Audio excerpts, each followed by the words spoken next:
Myths are the oldest stories in the world. Long before books, long before movies, people sat around fires and told tales of gods, monsters, heroes, and the strange forces that ruled the universe. These stories were not just entertainment.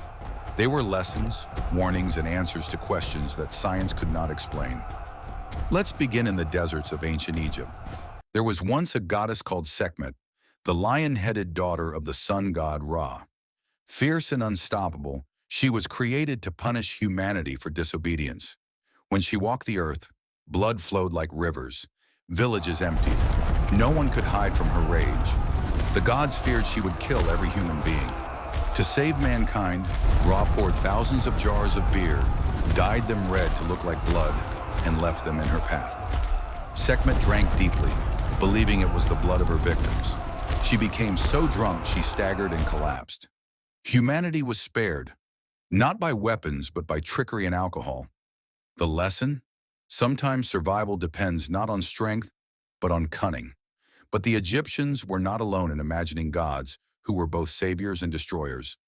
Travel now to Greece, land of marble temples and epic poetry. There lived Odysseus, king of Ithaca, a man praised for his cunning mind. When the Trojan War ended, his journey home should have taken weeks. Instead, it lasted 20 years.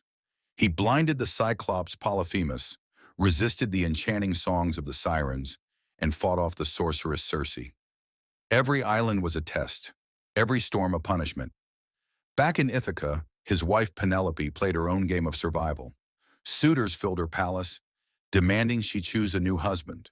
To delay them, she wove a burial shroud by day and secretly unraveled it at night.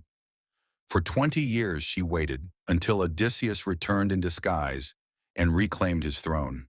Their reunion was more than personal. It was proof that patience, loyalty, and cleverness can outlast even the anger of gods. From Greece, let us ride north into the icy mists of Scandinavia. Here we meet Loki, the Norse trickster god. He was neither fully good nor fully evil. He was chaos in human form.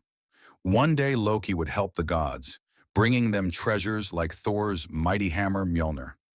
Another day he would betray them, fathering monsters destined to destroy them. Fenrir the wolf, Jormungandr the world serpent, and Hel, queen of the underworld. At the end of time, during Ragnarok, the twilight of the gods, Loki would lead the armies of chaos against the very gods he once dined with. His story reminds us that chaos cannot be destroyed. It can only be delayed, balanced, or endured. But not all myths are about destruction. Some are about transformation and sacrifice. In Celtic mythology, there is the tale of Cuchulainn, the Hound of Ulster. Born as the boy Setanta, he gained his famous name after slaying a massive guard dog with his bare hands. To make up for the loss, he promised to serve in the dog's place until another was trained. Cuchulainn grew into a warrior so fierce that in battle his body would twist into monstrous shapes. His enemies feared him, yet his story is not of glory alone. For when he was still young, he faced his greatest tragedy. He was forced to fight and kill his own beloved foster brother Ferdiad. Even heroes in myth are trapped by fate, proving that sometimes the greatest battles are not against monsters, but against destiny itself. Now let us move south, to the lands of West Africa. Among the Yoruba people, there is a god named Shango, the Thunderer. Shango was once a mighty king, proud and hot-tempered. Legends say his anger caused fire to fall from the sky, destroying his own family. Overcome with grief, he vanished into the heavens and became the god of thunder and lightning. Today, in Yoruba tradition, he is still worshipped as a powerful Orisha, symbol of justice and strength. His myth is a reminder that even kings, even gods, can fall victim to their own pride, and that redemption often comes through transformation. Across the oceans in Japan, mythology tells us of Amaterasu, the sun goddess. Once angered by her brother's cruelty, she hid herself inside a cave, plunging the world into total darkness. The crops withered, the people suffered, and the other gods grew desperate. They tried many things, but Amaterasu refused to emerge, until the gods staged a noisy celebration outside her cave. They laughed, they danced, and the goddess of mirth performed such a wild dance that Amaterasu grew curious. She peeked out, and in that moment, they pulled her into the light again. The world was restored.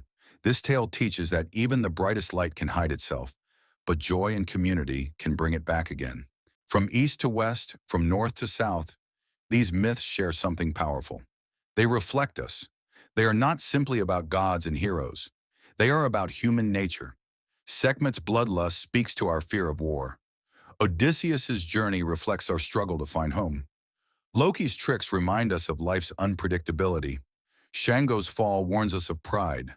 Amaterasu's cave shows the danger of isolation and the healing power of community. These stories survive not because they are ancient, but because they are eternal. They teach us that strength is not always about muscle, that loyalty can be greater than any sword, that chaos is as natural as order, and that light, though it may hide, will always return. So the next time you hear thunder, or see the sun rise after darkness, or feel the pull of destiny in your own life, remember you are living in a world shaped by myths. The gods may be silent now, but their stories are still alive every time we tell them again.